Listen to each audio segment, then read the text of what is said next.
Okay.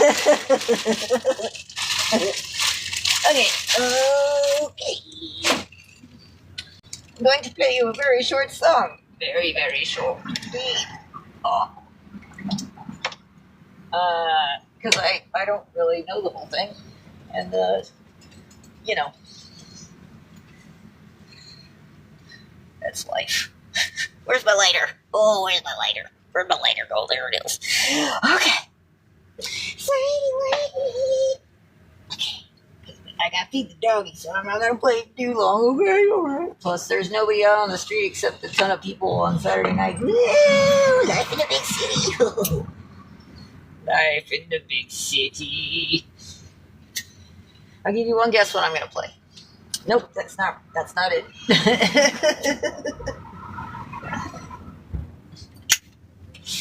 It's well, I'm only gonna play a little bit of the piano part of the Pink Moon song by Nick Drake.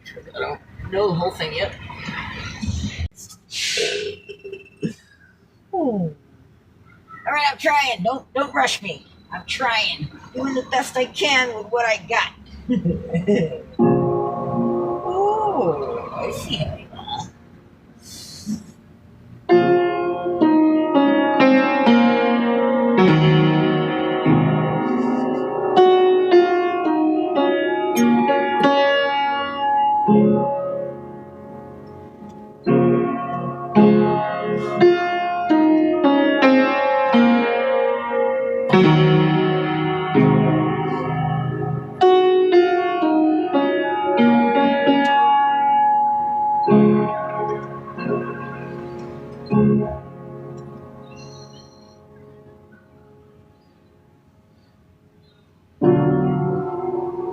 Now I'm gonna fuck it up.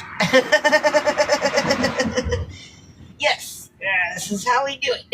That's how you learn.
It was more of a magenta moon than a pink one, but you know.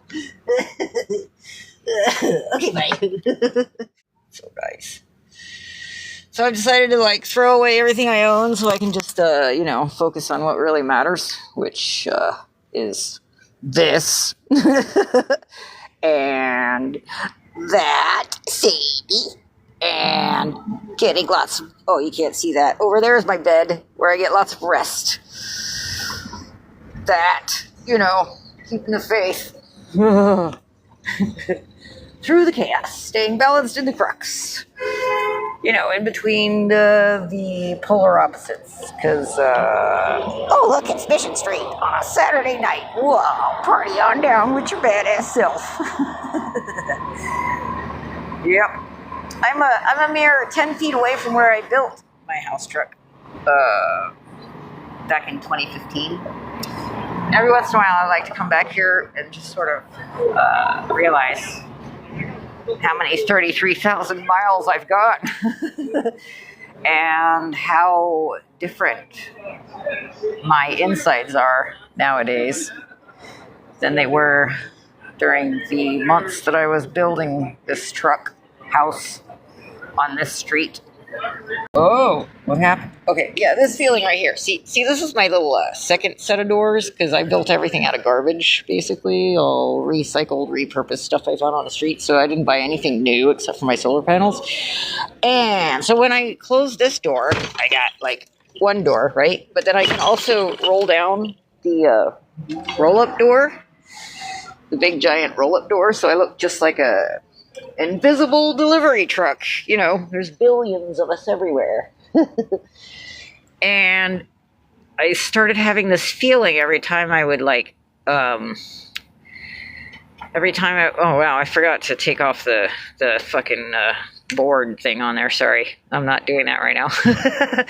But I would have this feeling. I'd be like, what is this strange feeling every time I roll down my roll-up door? I was like, oh my God, I think it's safety. I think I feel safe. Because when I'm in my house truck at night and I'm parked on some random urban street or in the middle of somewhere, I don't know, anywhere, no one knows I'm in here because it's, invisible to most people. And no one has access to my body 24/7. So it wasn't until I realized that feeling of safety. I was like, oh my God, this is safety? This is what safety feels like? Oh my God, safety? I have not felt that feeling in any housey house I have ever lived in my entire life. So yeah, it's, I've had trepidatious thoughts about perhaps, joining society again someday, perhaps, maybe living in a housey house again.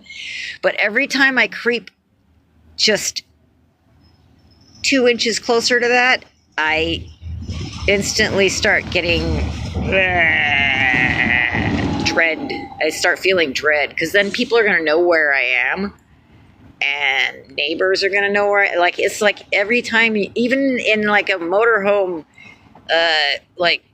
park or whatever, you're right up next to other people all the time and they know your business and they're right there and everybody's always in your face and they all know where you are and what time you get up, what time you go to bed and all this shit. This is like, ugh, I hate that feeling so much. So, I tend to only park in one place maybe for a day or 2 days, tops, 3 tops. Unless I'm broken down, which I was a few times, then I don't really stay anywhere for very long because the feeling of no one knowing where you are, because you could just be anywhere when you're in a big random 20-ton box truck, you know what I mean? Painted all white, looks like every other Isuzu box truck out there. You'd never know, except when this door is open, that you could, because I have this house going on. But yeah, it's crazy. It is a crazy feeling safe. That's how I learned all about doing the vagal nerve resets and stuff. And that's kind of what started me on the path of like, oh my God, it might actually be possible for me to, with the help of brain plasticity and lots of videos and learning. I like learning. Learning is good. Watching lots of videos about how to like rewire my brain from all the programs that were not even mine. They were just projections of other people putting them on me, and playing through the archetypes of a typical CPTSD survivor later in life who's like, why are all my relationships seem to be like the same relationship over? Why are all these repeating patterns constantly happening? Why am I always the scapegoat at work? Why am I always getting paid less than everyone else, but working my ass off more than everyone else and then getting fired for doing a good job? The same things over and over and over and over. And that's because when you're stuck in an archetype or a program or a matrix, you can sit there and complain about it all damn day long, and it's not going to make any difference until you figure out how to rewire your archetype, So you basically have to like erase lots of stuff and release a lot of trauma from your body, because it's all subconscious. Even if you could say affirmations till you're blue in the face, but until you subconsciously feel the changes happening emotionally and you start waking up to like different memories that you don't remember having ever before, and having a whole set of different feelings, like with the safety, when the safety started, after safety, I felt joy, like random joy for no reason one afternoon. And then immediately, like 10 minutes later, I felt this like swooping down feeling of, how dare you feel joy? Oh, the other shoe's going to drop. Something bad's going to happen. And I was like, wait, I was only allowing, and it wasn't until like after I went through that whole cycle, I was like, wait, I only let myself feel happy for 10 seconds before the program came in to like disrupt it for me. And once you start recognizing the programs as programs in your brain and not necessarily connected to the people that put them there, because that's a whole other can of worms. You're gonna have to heal the people parts too, but it's way better to just focus on healing yourself for your own reasons rather than trying to figure out how to not feel vengeance and rage and all these other things that come with, years of abuse. You can deal with that part later, but if you can see the people as the energy of the ancestral trauma that keeps happening over and over and over again, probably like 7 generations in your family, then it doesn't have anything to do with those 2 people that raised you, because it goes so far back in time with so many generations that it's almost like just another entity altogether, and it has nothing to do with the people, and nobody wanted to deal with it, so they just all passed it on to the next one, right? So like now that I'm sitting here with no kids, I got a doggy and I got a truck and I got a piano, but I got no kids because I could not give birth when in my 20s. I knew I would have been the worst mother in the entire world, and there was no way I was going to do that to anyone else, because I couldn't handle it. And none of the guys were going to stick around. They were cheating on me before I even got out of the hospital. So, because I was repeating patterns of terrible relationships, as you do in your 20s. And now it's like I'm remembering people that I couldn't barely even recognize as like a potential friend or hear any of the words they were saying to me, because I was in such a low frequency most of my life that I never even heard most of this thing. And now I can hear them. Now like the memories come back and I can actually hear the conversation that was happening. So like it's a whole different set of feelings. Yeah, joy was a really interesting one. Self-respect was hilarious. When I first discovered self-respect, wowee. Because I was working I got totally clean, and I just, when I got in my truck, and I just decided to like quit everything. I quit. I literally quit everything. Like I quit society. I quit relationships. I quit everything. And I just got in the truck and started driving. So when I got to Ohio and I was broken down, I needed to get a job, make some money, get new batteries, new truck parts. So I got a job at this grocery co-op. And I was doing like bakery stuff. I was like decorating cakes. It was really fun, actually. I would make like little poop emoji cupcakes and stuff all day, and then just giggle at myself that I get all excited about going to work to make a unicorn cake and stuff. I was like, wow, that's the first job I ever had that I was excited to go to work, because it was like painting on food all day. It was really fun, but it didn't pay barely anything, but that didn't matter. So I eventually saved enough money to get out of there. But yeah, it was fun. And one day there was this guy who kept flirting with me over, and I was at the point where I was like pretty raw in the not ever having a relationship with anyone ever again. Embracing hopelessness is what the Buddhists call it. I was like, if I can't have a non-abusive relationship at 45 years old, then I should just stop trying. And that's when I just stopped. And as soon as I kind of looked at the next 35 or so years of my life as a single person, I just looked at it and I sat with that thought. And because my last relationship was so abusive, I was like, I would rather sit in a room alone for 35 years than deal with another guy beating me up because he's secretly gay. I was like so tired of that pattern, and just the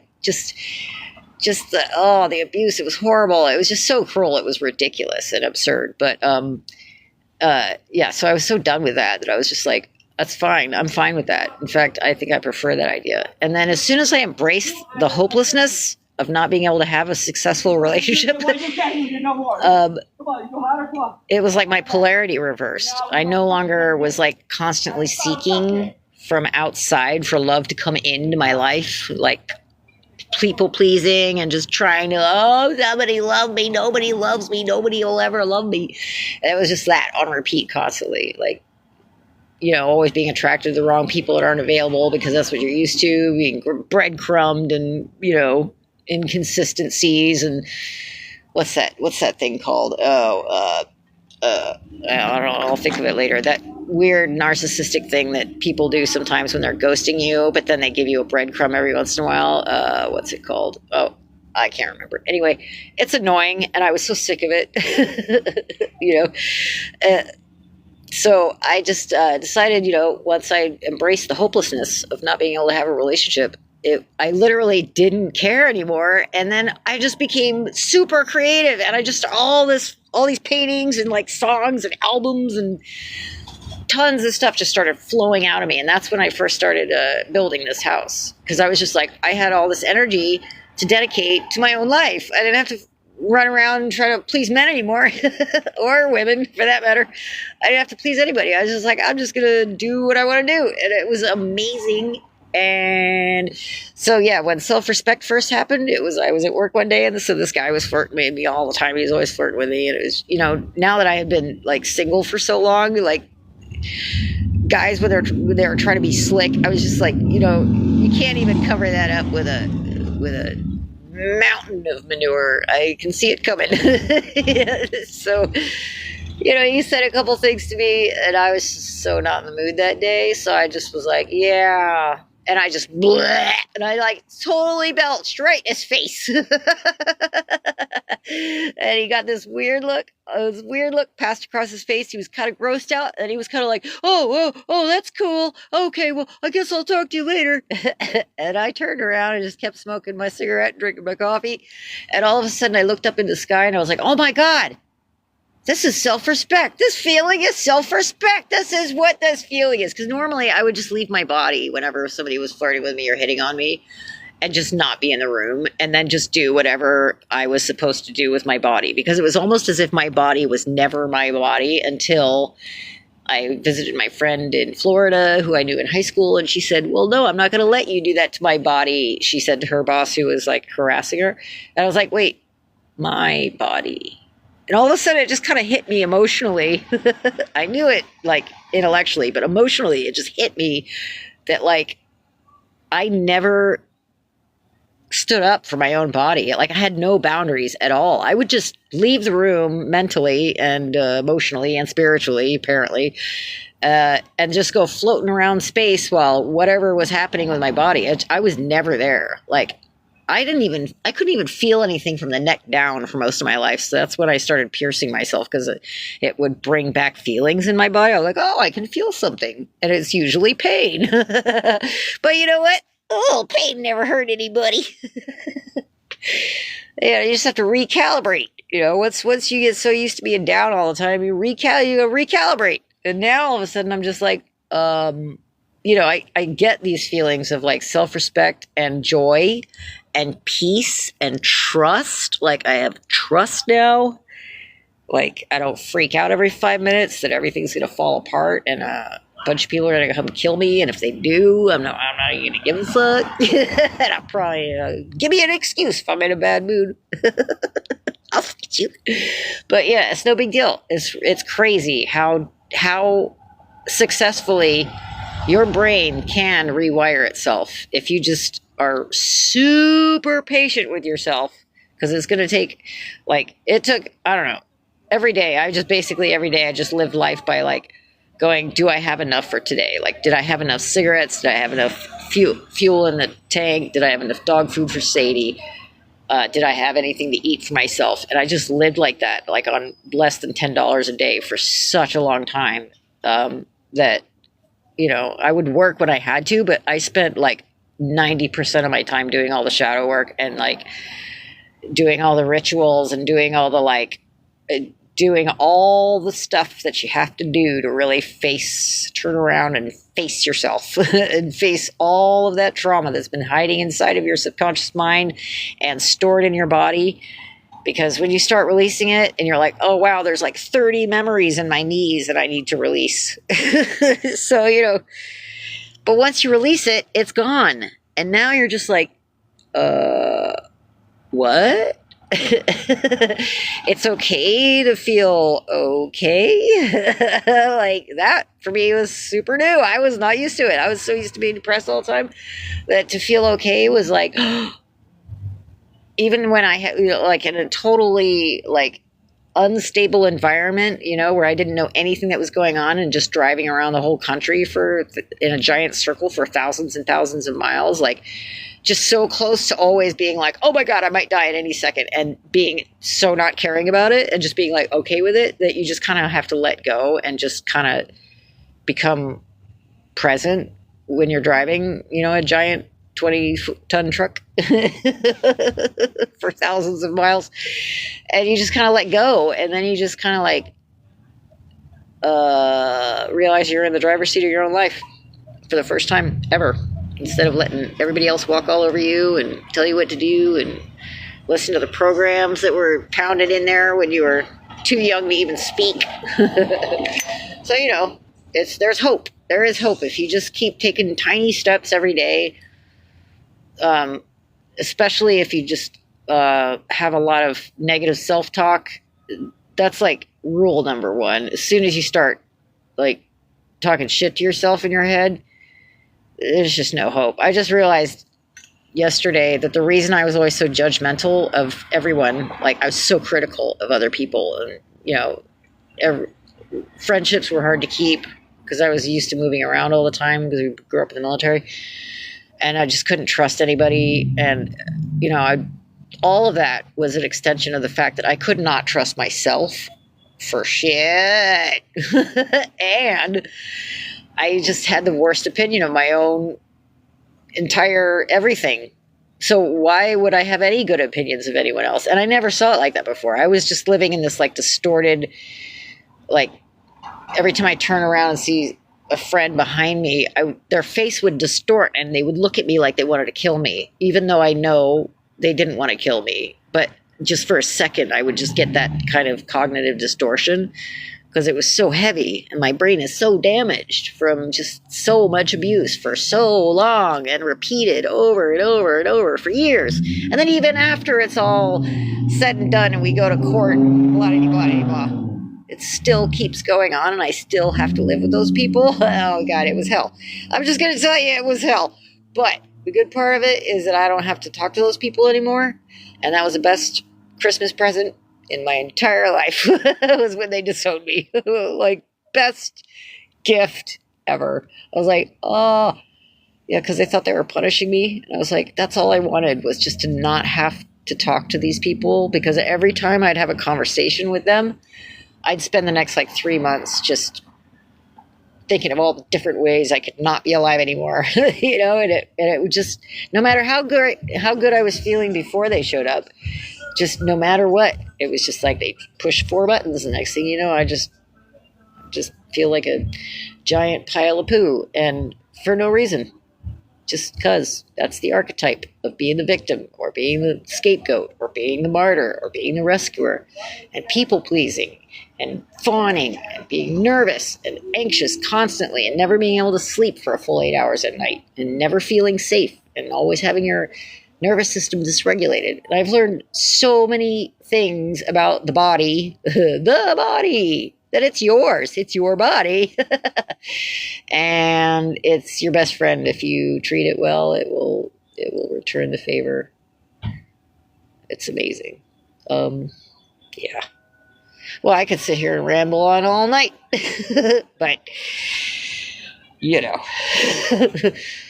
I hope any of you kids out there that are kind of trying to deal with any sort of post-traumatic anything, you know, especially if it started super early in your life when you weren't even old enough to spell your name, then, you know, those things are so deeply ingrained. I'd like to share a ritual with you if you feel so inclined as to taking one of the first very important dedicated steps towards healing your own brain and having your own back and just experimenting with what it's like to not tell yourself you're a piece of shit anymore and just be like, no, I'm not a piece of shit. I'm just I'm just doing the best I can with what I got available to me. There's a ritual called a recapitulation ritual. It lasts for 100 days. It's a long ritual, but it is so worth it. It's like no other ritual you've ever done because it's so simple. I learned it from a Lakota woman back in 2016. And basically all you have to do is, like, if you have one emotion that just keeps showing up over and over and over and you're so sick of that, like for me it was betrayal and abandonment. I mean, I had several of them, and disappointment and rejection. I had a lot of them. But if you just think of this one feeling that you're just so tired of being in dancing with constantly, and you want to figure out like how to dislodge that root that is just playing a broken record forever, all you got to do is go outside, go find yourself a natural object, like something that's made of wood, or even like if you have a cuckoo clock or a jewelry box or something that's made of wood. It has to be made of a natural object. So either find a stone that you love, or, you know, something natural. And every night for 5 minutes, not even 5 minutes, depending on how old you are, before you go to sleep, just think of that feeling and then count every single year of your life and remember one time that year at each age that you felt that feeling. And then when you go through the whole and up to your present night, you just wave your left arm around the air and you gather up all the memories and you put them into that rock or wood thing that you have. And you just do that every night. It takes no time at all. And it starts to become like routine because you keep going through it every night. But you will discover well, you know, sometimes it hurts more than other nights, and other nights when you get like a little bit past halfway, I started to notice that because I was so used to the dark, horrible feelings of those memories over and over and over and over again, they were no longer hurting me, but instead all these other memories that were underneath them that were super happy that I'd completely forgotten about were all showing up instead. I was like, wait, no, we're doing this thing. But they were just like bubbles everywhere. I was like, whoa, where are all these memories coming from? It was like I had tapped into this whole other level of emotional connectedness with my actual self, and it was fucking amazing. And by the end of it, I got to like, 85, 95, getting 97th night. And I didn't want it to end because I was so enjoying the journey of how when you do something the same way every night, how subtly it changes inside of your body and your brain and your spirit, and everything just starts grow. It's like you're watching a plant grow. It's so weird and awesome. So when you're done and you've done the whole 100 nights, you take that object that you put all your memories in and you either throw it in the ocean or put it in a river, or bury it somewhere, or just get rid of it somehow that you'll never see it again, and have a celebration. and make a big deal of it, you know, like really celebrate the fact that you're letting go of that object and be very grateful to the object for holding all those painful memories for you. And it's like you feel like a little baby all over again. You're like, oh, about 10,000 pounds of weight just came off of you after that.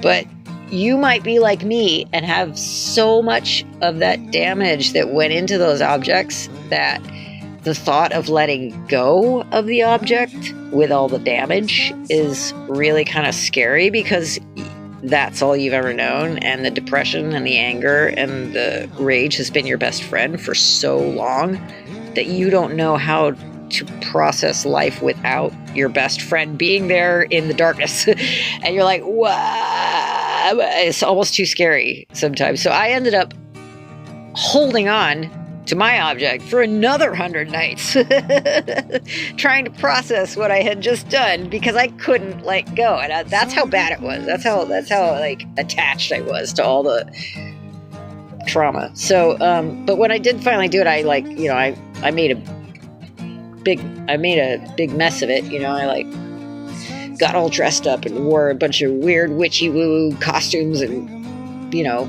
took pictures and filmed stuff and made movies, and, you know, did it right with smoke and mirrors and fire and water and birds. And it was awesome. It was the first that massive of a ritual I've ever done. And when you do something that big, it's kind of like it's kind of interesting how the results of those long-term rituals take just as long for you to kind of comprehend what a huge difference they've made. Because, like, some people say that when you go on like a vision quest or something, you're not allowed to talk about what happened on the vision quest for like a year, because it's going to take that long for you to emotionally and subconsciously integrate all the changes that have happened when you dedicated yourself in that kind of devoted manner to discovering parts that need to be healed, or to, you know, putting in a long-term devoted prayer for your entire community, or, you know, anything that involves everything and everyone on a quantum kind of level, where emotions are actually what's pushing you through space and time. But that you're not blaming yourself for having any of them, and that each one is just as important as the next, and the ebb and flow is totally cool, staying in the crux between the two extremes of, you know, and just feeling things that you haven't let yourself feel yet, or even feeling things that you didn't know you could feel. Yeah, it's like, you know, I'm old, and I feel like I'm 19 again. It's crazy, because I'm like it's like half my brain has just been completely like reset. It's so nice. Oh my god. Yeah, so don't worry, because that's definitely a huge waste of time. You know, like, you think of the worst scenario that could happen. I'm sure that when the worst scenario happens, you'll deal with it just fine when it's in your face. But until that moment, do not worry about the worst scenario. Just, you know, take it easy, do what you can, make sure you have enough for each day, and, you know, just stay present. Okay, I hope you liked my song that I played 4 hours ago before I started talking. Okay, I'll talk to you later. Bye. Thanks for listening. I really appreciate it. And good luck with the full moon and the Venus turning back direct, because whew, she's been in your closet for like 4 weeks now, digging out all those skeletons. All right, I'll see you later. Bye.